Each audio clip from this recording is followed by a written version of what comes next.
Welcome to an introduction to ICD-10. My name is Chase. And my name is Tia. This short session presents an overview of the upcoming transition from ICD-9 to ICD-10. These are the agenda topics we will cover. Beginning with learning objectives and an overview, we will follow with how the change will impact your job and others at Happy Valley Medical Center. Finally, we'll close with a short review. Here are the learning objectives for this lesson. Take a few moments to review them.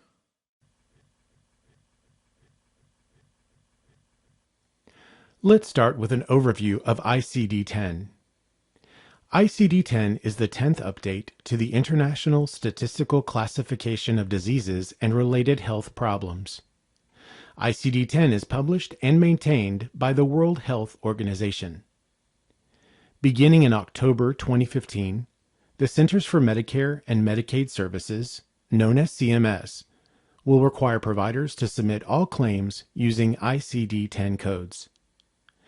At its heart, the new classification provides more detailed information over its previous versions. The question you might be asking is, why do we need to change? We need to prepare as we approach the transition and for the long term that follows. Once the cutover happens, claims could be rejected by CMS and insurance companies if we aren't ready for the conversion. The revenue cycle could slow down after the transition. Some experts believe that, even in the best cases, effects of the change might be felt for more than a year. America's healthcare system stands to reap significant benefits under the new classification system.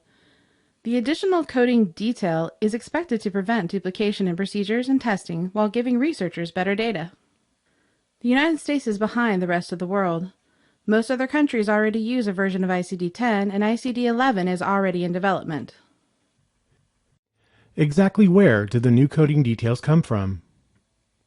Currently, ICD-9 codes describe the nature of the patient's chief complaint, or the what of the encounter. ICD-10 codes additionally describe the encounter's where, how, and chronicity. The charting examples here show changes in documentation needed to support the new contextual requirements. You might be asking yourself, where do I fit in, and how does the transition to ICD-10 impact me? On the surface, it may not directly impact you as it surely will those around you, namely providers, billers, and coders. They will be learning a whole new system to document encounters and translate information for payers to reimburse Happy Valley. This is a vital portion of the life cycle of the patient's account called the revenue cycle. The revenue cycle begins with you. Capturing the patient's demographic, insurance, and payment information correctly starts the process with quality information. Accurate information helps ensure speedy payments to Happy Valley. Following Happy Valley Medical Center's pre-registration and point-of-service registration procedures will guarantee quality in the revenue cycle, and errors will be avoided from incomplete or inaccurate patient records. Cotter's 8 steps for leading change is a proven model to create changes and have them stick. As the frontline members of the care team, you support your clinical colleagues while they navigate a sweeping and fundamental change in charging for the services they provide. The vision has been created and is being communicated in this training session. Now you can help everyone by making sure the information you collect from patients is complete and accurate. It will lessen the load for your providers. You play a big part even if you don't think so. In Step 5, Empowering Broad-Based Action, Cotter suggests you can assist in removing obstacles to change and encourage your colleagues by pitching in where you can.